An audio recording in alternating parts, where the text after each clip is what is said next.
नफरत कितनी बड़ी, यानी कि किसने इन अफ़आल को पसंदीदा करार दिया होगा, किसने इस पे शुक्र अदा किया होगा। ये जो हमें खींच रहे थे और ये जो MNAs को रगीद रहे थे PTI के लोगों, सिर्फ जलसा करने पर। और इंतहा तो ये है कि अब ये 9 मई के केसेस भी इसी तरह है, कुछ हुआ नहीं है।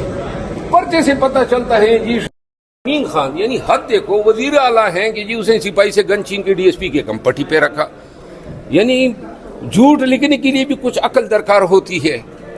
ये इनके पास ना अकल है और अपने इस जिद में या मरियम बीबी के इंतकाम की तस्कीन के लिए इन्होंने ये सारा ड्रामा किया, जो मेरे ख्याल में पूरे नून को और इनके तमाम सरपरस्तों को बहुत भारी पड़ गया। आपका क्लिप बड़ा मशहूर है, गिरफ्तारी के टाइम आप सैकड़ों पुलिस वाले खड़े, आप सिगरेट पी रहे और फिर वो सिगरेट भी नहीं फेंका।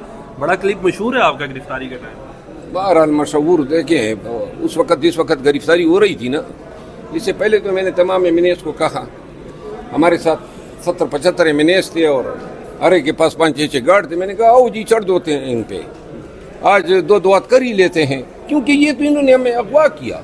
और ये मैं बता दूं कि कल जो इन्होंने हमारे साथ बदमाशी की है, कत्ल करने की कोशिश की है, धमकियां दी है, ये तमाम कार्रवाई मैं करूंगा। कत्ल करने की कोशिश की जी, ये जो कल रात को ये ले गए, दूसरा इन्होंने हमें जो पार्लियामान से अगवा किया। अब जो ये केस इन्होंने बनाया है, ये केस अब अगर ये साबित नहीं करेंगे तो 193 के तहत मेरा काउंटर इस्तिगासा इनके खिलाफ होगा। ये IG और DIG सारी उम्र नहीं रहेंगे, ये हैं रैंक ASP, लेकिन ये केस जो है इन्होंने भुगतना है। DIG के साथ क्या हुआ था साहब के बारे में क्या कहना चाहेंगे? माशाल्लाह से 8 दिन का रिमांड और FIR भी बोगस थी। अबुल असनाद देखिए, मुनसिफ जो हैं वो हमारे लिए काबिले तकरीम होते हैं, लेकिन अगर कोई मुनसिफ न हो, किसी का हरकारा बन जाए, और ये आप देखें ना किसका रिमांड इसने रिफ्यूज किया है, खान को इसने सजा दी, बिल्कुल एक टूल के तौर पे इस्तेमाल हो रहा है, तो इसको तो मुनसिफ तो नहीं समझते हैं। और आगे से इसकी अदालत में ऊपर से ये जो एक्टिंग करता है, वो फिर कहते हैं ना कि वो सीने पे मोंग दलना। आपकी गुफ्तगू से लग रहा है कि ये सियासी इंतकामी कार्रवाई थी, इसमें एस्टेब्लिशमेंट का कोई किरदार नहीं था। नहीं, इन्होंने मिल के किया है। अच्छा, DIG के साथ क्या मुकालमा हुआ था आपको जब लेके गए हैं? वो मैंने बता दिया, वो जो है रात को ले गए, आंखों पे पट्टी बांधी, फिर घुमाया, फिर आया, फिर कमरे में बैठा, 9mm का पिस्तौल रखा, नकाब लगाया हुआ था, तो उसका ख्याल था तड़ी दूंगा। शायद उसको हमारे माजी का पता नहीं है, तो तड़ी तो हम मतलब ये ना कि शायद फिरौन की भी ना माने। मरहूम साहब, ये जो जलसा हुआ है उसके बाद आपके लिए मुश्किलात पैदा हुई, तो 22 तारीख को जो जलसा करने जा रहे हैं वहाँ पे तो NSU भी नहीं है। इमरान खान ने कह दिया है, उसके बाद क्या होगा? क्या फिर ऐसे अदालतें चक्कर लगाते रहेंगे, गिरफ्तारियाँ होती रहेंगी? वो गिरफ्तारियाँ जी बार बार करें, क्या हमारा बिगड़ता है गिरफ्तारियों पे? तो किसको परवाह है? कभी आपने हमारी पेशानी पे एक लकीर भी देखी है गिरफ्तारी के वक्त? हमें परवाह ही नहीं है गिरफ्तारियों के लिए, बस बेग हमारे साथ होता है और हम हैं। मौलाना फजलुर रहमान साहब की तकरीर के बाद काजी साहब की एक्सटेंशन का क्या प्रोग्राम बनेगा? वो प्रोग्राम तो बढ़ गया। अच्छा, ये बता दें जो KP असम्बली में तकरीर हो रही हैं, जिस तरह वहाँ सामने आए हैं खुल के, और जलसे के हवाले से क्या कहना चाहेंगे? इमरान खान ने भी कहा है कि अब इस्टेब्लिशमेंट के साथ कोई मुज़ाकरात नहीं होंगे।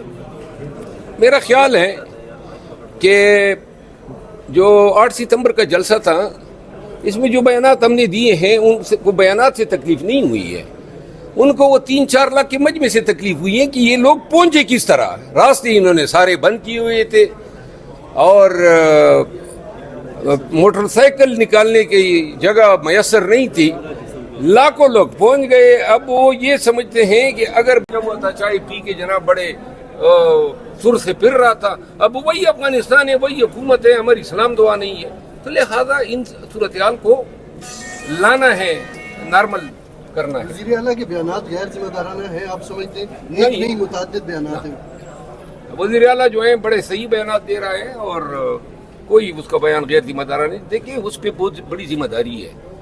सिर्फ PTI को KP मिला है और वो उसका वज़ीर आला है, और उसने प्रैक्टिकली पूरे मुल्क में PTI की केयर करनी होती है और वो कर रहा है। मुल्क जो मौजूदा सूरत हाल है, इसमें जो सियासी इस्तेहकाम है, इसके लिए हुकूमत जो किरदार कर रही है वो तो अपनी जगह, लेकिन अपोजिशन जो तमाम जमातें हैं, क्या वो इकट्ठे होकर उनको जवाब दे सकती हैं? देखिए, मैंने आज जो असेंबली में तकरीर की और मैंने ये बात कही, ये जो खिंचाव है ना असेंबली के अंदर, देखिए सरदार एजाज सादिक ने बड़ा अच्छा इनिशिएटिव लिया है, एक जस्टर ऑफ गुडविल दिया है, एक हैंड ऑफ कोऑपरेशन जो है बढ़ाया है, तो लिहाजा जरूरत इस अमर की है कि कम से कम डायलॉग ना हो, लेकिन ऐवान के अंदर माहौल तो ऐसा हो कि एक दूसरे की तरफ सलाम दुआ तो कर सके। और ये सरदार एजाज सादिक साहब ने ये इनिशिएटिव लिया है। आज ख्वाजा आसिफ साहब की तकरीर मुझे थोड़ी पसंद नहीं आई, क्योंकि इस माहौल में उसको फिर नफरतों की बात नहीं करनी चाहिए थी।